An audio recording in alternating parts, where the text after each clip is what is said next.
Le travail en islam. Le travail en islam est considéré comme une forme de culte, ibadat,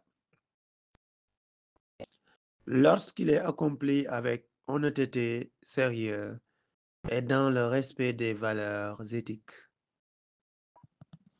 Voici les principaux points à retenir.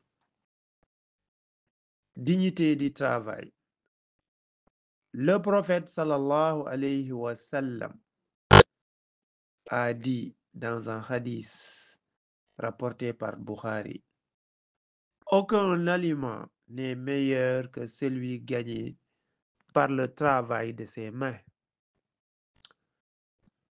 Donc le travail est vu comme un moyen licite de subvenir à ses besoins et à ceux de sa famille, et non comme une simple contrainte.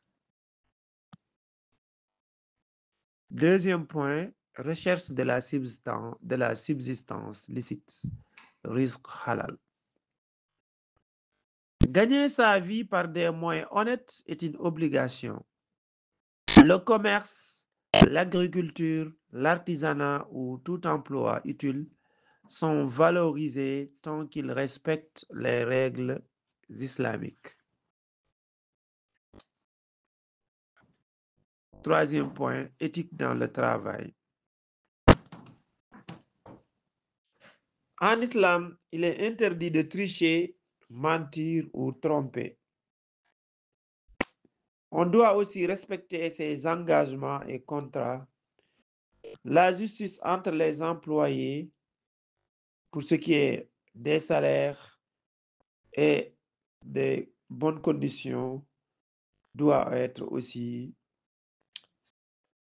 considérée. Quatrième point, équilibre entre travail et spiritualité.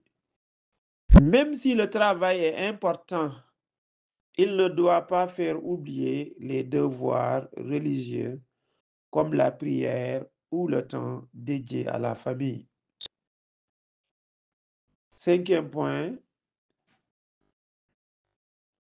et dernier, responsabilité sociale.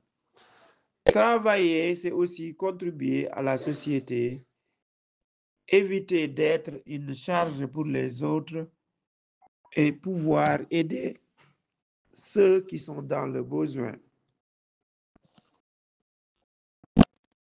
Oui, en islam, travailler, c'est adorer Allah, à condition de le faire avec honnêteté, patience et sérieux. Chercher un revenu halal, respecter ses horaires, dire la vérité, tout cela fait partie de la loi. Pas de mensonges, pas de triche, pas d'injustice envers les collègues ou employés. Travailler, c'est aussi se rendre utile, soutenir sa famille et aider ceux qui sont dans le besoin. Alors, n'oublie pas, même au bureau, à l'usine ou sur un chantier, tu peux gagner des hasanats si tu travailles pour Allah.